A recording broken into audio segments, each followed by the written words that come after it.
राज्य मंत्री समाज कल्याण, अनुसूचित जाति एवं जनजाति कल्याण असीम अरुण आज बाराबंकी पहुंचे। उन्होंने अखिल भारतीय विद्यार्थी परिषद के द्वारा राष्ट्रीय युवा दिवस के उपलक्ष्य पर आयोजित कार्यक्रम में मुख्य अतिथि के रूप में शिरकत की। इस दौरान उन्होंने 2047 के विकसित भारत में युवाओं की भूमिका विषय पर आयोजित संगोष्ठी में हिस्सा लिया। इसके साथ ही स्वामी विवेकानंद के 30,000 वर्ग फीट में बनी रंगोली चित्र का भी अनावरण किया।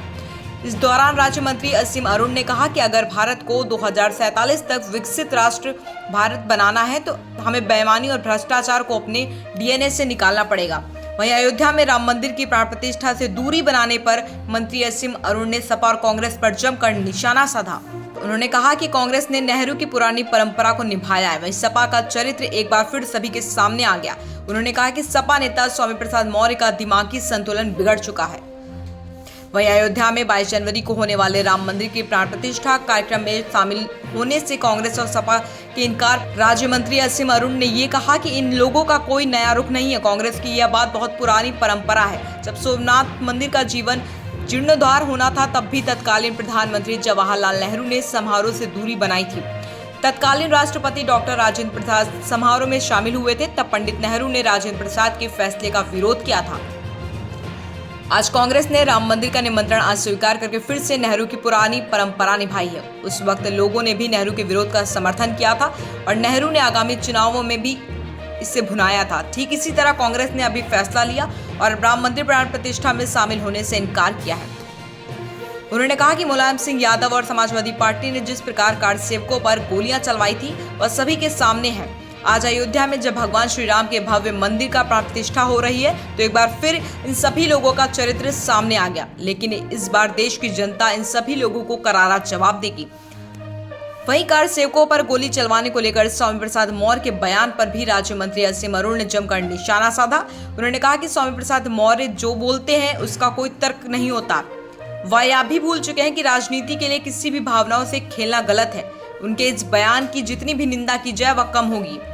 उनका मानसिक संतुलन कितना बिगड़ चुका है यह उनके बयानों से साफ नजर आता है। युवा दिवस पे कार्यक्रम था आपके यहाँ, क्या कहना चाहेंगी? और ये पेंटिंग बनी आज 30 साल में, क्या कहेंगे इसको लेकर? जी मैं बहुत ही गौरवान्वित महसूस करती हूँ कि सिटी ग्रुप ऑफ कॉलेजेस के बाराबंकी कैंपस में 30,000 वर्ग मीटर में इस तरह का अद्भुत विवेकानंद जी का स्वरूप हमें आशीर्वाद स्वरूप भेंट हुआ है। और आज के मुख्य अतिथि श्री असीम अरुण जी, जो कि पहले IPS ऑफिसर थे, उन्होंने जिस तरह से डिटेलिंग में बच्चों को स्वामी विवेकानंद जी का लाइफ से इंस्पिरेशन लेने के लिए बताया और बच्चों ने उसको महसूस किया, तो आज बहुत ही खुशी की अनुभूति हो रही है। क्या नाम है मैम आपका? ऐश्वर्या सिंह। क्या परिचय?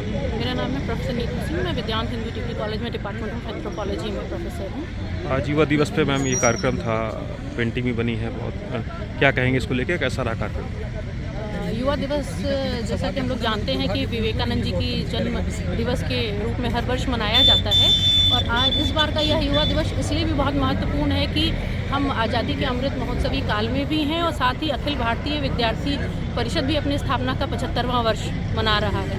तो ऐसे समय में ये city group of college Barabanki में 30,000 वर्ग फीट में विवेकानंद जी की रंगोली जो बनी है वो वास्तव में युवाओं के लिए प्रेरणा स्रोत है, क्योंकि युवाओं का जो मॉडल है विवेकानंद का वो सर्वाधिक लोकप्रिय है और वर्तमान में सर्वाधिक प्रासंगिक भी है, क्योंकि इतनी कम आयु में वो विश्व को जो संदेश देकर चले गए वो आज भी दिन प्रतिदिन दोहराया जा रहा है। और आज के दिन 12 जनवरी को युवा दिवस के अवसर पे तो मुझे लगता है हर कॉलेज कैंपस में हर छात्र इसको देख रहा है और युवाओं की प्रेरणा है और प्रत्येक युवा के अंदर ये शक्ति है कि वो विवेकानंद बन सकता है। तो आज का कार्यक्रम हर मायने में बहुत सफल रहा और आज युवा दिवस के अवसर पे मैं देशवासियों को, सभी छात्र छात्राओं को बहुत बहुत शुभकामनाएं और बधाई देती हूँ। आज हम लोग राष्ट्रीय युवा दिवस मना रहे हैं। स्वामी विवेकानंद जी का जन्मदिवस भी है ये, और आज city group of institutions Barabanki में बहुत ही बड़ा काम हुआ है। एक बहुत बड़ा चित्र जो कि अपने आप में एक रिकॉर्ड है, स्वामी विवेकानंद जी का ज़मीन पे रंगोली के द्वारा बनाया गया है। ये अपने आप में इस बात का उदाहरण है कि राष्ट्र निर्माण कैसे होगा। हर एक के लिए एक योजना बनाई गई, कंप्यूटर पे उसको छोटे छोटे ग्रिड में बांटा गया और हर ग्रिड पे काम किया गया, जिससे कि पूरा चित्र एक बहुत ही सुंदर रूप में निकल करके आया है। सर 22 जनवरी को एक ऐतिहासिक इवेंट होने जा रहा है पूरे देश के लिए, लेकिन कांग्रेस का जो स्टैंड है वो कह रही है कि संघ और भाजपा का इवेंट है इसलिए हम शामिल नहीं होंगे। आज अखिलेश यादव ने भी कहा है कि उन्हें कोई इनविटेशन नहीं मिला है, उन्होंने पूरी जांच करा ली है। क्या कहेंगे इस पर? कांग्रेस की और सपा का रुख नया नहीं है। कांग्रेस की तो बड़ी पुरानी परंपरा है। जब सोमनाथ मंदिर का जीर्णोद्धार होना था, उसका पुनरुद्धार होना था, तो नेहरू जी का क्या मंतव्य था ये सबके सामने।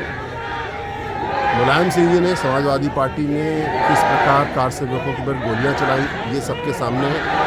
आज जब प्राण प्रतिष्ठा हो रही है तो इनका चरित्र पूरा सबके सामने है और ये देश इसका जवाब इनको निश्चित रूप से देगा।